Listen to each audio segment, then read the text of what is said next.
तुम्हें काटने की मनाही है, फुसकारने की, और कभी कभी काटना पड़े तो भी मनाही नहीं। धर्म और धर्म के आयतनों की रक्षा करने के लिए ही तो तलवार है। धर्म और धर्म आयतन की रक्षा करने के लिए। इसलिए दिल्ली से जो आवाज उठती है उसमें दम होती है, वजन होती है, और दिल्ली की आवाज को गांव-गांव तक पहुंचाने के लिए सारे लोग कटिबद्ध रहते हैं हमेशा जन। और दिल्ली से तुम लोगों ने आवाज उठाई है, उसको उठाना चाहिए। हम गैर कानूनन कोई कार्य नहीं चाहते, लेकिन कानून के अनुसार तो हमें हक मिलना ही चाहिए। कानून कह रहा है कि, पुरातत्व कह रहा है कि गिरनार जैनियों का है, उनकी मूर्ति है, तो कानून की तो रक्षा करें। कानून की धज्जियां क्यों उड़ाई जा रही हैं? चाहे सम्मेद शिखर हो, चाहे गिरनार हो, चाहे गोमटगिरी हो, चाहे कोई भी, कानून की धज्जियां उड़ा। कानून के अनुसार यदि हम अधिकारी नहीं है तो हमें गैर कानूनन कोई चीज नहीं चाहिए। गैर कानूनन हम जैनियों के लिए कोई चीज नहीं चाहिए।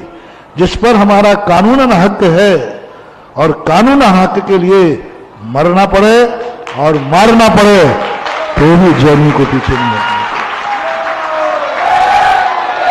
कानून का अधिकार तो हमारा होना चाहिए। जैनियों का अपमान नहीं कर रही है सरकारें, कानून का अपमान कर रही है। जैनियों के लिए नहीं अपराध, कानून का अपमान है, कानून का आधार है। तो कानून के आधार पर जो हम लड़ते हैं, आप जांच कराइए निष्पक्ष, और यदि हम कानूनन ना पाए जाएं, आप बोलिए, हम हट जाएंगे। सुप्रीम कोर्ट हमारे पक्ष में निर्णय दे रहा है केसरिया का, और उसके पक्ष भी आप हमारा न्याय नहीं दिलवा पाए। कोर्ट पक्ष दे रहा है, फिर भी तुम हमें न्याय नहीं दिलवा पाए। तो ऐसा शासन, ऐसा प्रशासन किस काम का, जो कानून की भी रक्षा ना कर पाए। शासन प्रशासन किसी व्यक्ति की रक्षा के लिए नहीं होता है, कानून की रक्षा के लिए होता है। कि जब कोर्ट और कानून जब दे रहा है तो उसी की सुरक्षा करना तो पुलिस का काम है। उसी की सुरक्षा के लिए तो अपन वोटर चुनते हैं। तो इसलिए सरकार को हिदायत दें, सरकार को दिखाएं कि हम गैर कानून नहीं है। कानून का दर्पण दिखाना हमारे इस आंदोलन का लक्ष्य होना चाहिए। कानून का आईना दिखाओ सबको, मेरा आईना मत देखो।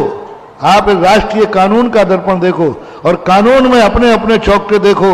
शासन कितना अंधा है और प्रशासन कितना अंधा है। और अंधे हैं तो फिर आप लोग उनसे कहिए कि शासन और प्रशासन मोतियाबिंद का ऑपरेशन करावे, और मोतियाबिंद का ऑपरेशन करा के फिर कानून के दर्पण में देखें हम जैनी लोग कितने सत्य पाए जाते। हम जैनी लोग वैसे ही अन्याय के लिए पक्ष में नहीं रहते। हमारी जो चीज नहीं है उसकी तरफ हमारी दृष्टि नहीं जाती। बेटा बाप रोक देता, बेटा नहीं उस चीज पे अपने नहीं है। शादी तुम्हें रोक देते, पराई वस्तु पर नियत खराब नहीं करना, ये जैन दर्शन का मूल नियम है। इसका अर्थ नहीं कि अपनी वस्तु का अपहरण होने दें, फिर भी नहीं।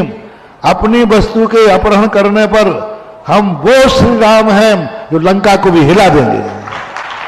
पराई वस्तु उठाने के लिए हमें कोई विकल्प नहीं है, लेकिन हमारी वस्तु का अपहरण किया तो हमें 100 योजन का समुद्र पार करना पड़े, चाहे भले मुझे राक्षसों से भिड़ना पड़े, चाहे लक्ष्मण शक्ति को धराशायी होना पड़े, लेकिन हम अपनी वस्तु को छुड़ा करके लाएंगे, लाना चाहिए।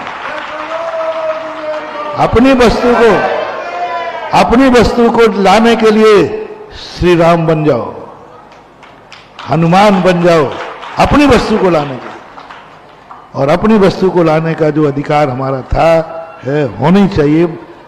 गिरनार जी की 5वीं टॉप पर गत 19 वर्षों में हम वहां पर जयकारा नहीं लगा सकते। हम जय नहीं बोल सकते अपने नेमिनाथ भगवान की। हमें मारा पीटा जाता है, हमारी मानसिकता बदल दी गई कि चला गया। अरे कहां चला गया? वो नेमी चरण कल भी थे, आज भी है और कल भी रहेंगे। बंधुओं, इन्हीं सब विषयों को लेकर हम लोग एक जन आंदोलन की शुरुआत करने जा रहे हैं 17 दिसंबर को दिल्ली के ऐतिहासिक रामलीला मैदान से पुणे, जहां से हमने श्री सम्मेश शिखर जी बचाओ आंदोलन की शुरुआत 11 दिसंबर को 2022 को की थी। हमारी मांग रहेगी, हम गिरनार जी के विषय में मांग करेंगे और आवश्यकता पड़ी तो हम हजारों की संख्या में आएंगे, लेकिन मुनीश्री हम आपको वकील बनाकर दिल्ली लेकर जाएंगे, क्योंकि 17 दिसंबर को देश की लोकसभा और राज्यसभा का सत्र शुरू होगा। हम अपनी बात को पुनः शिखर जी आंदोलन की तरह से आपके माध्यम से रखना चाहते हैं। मुनीश्री हमें आशीर्वाद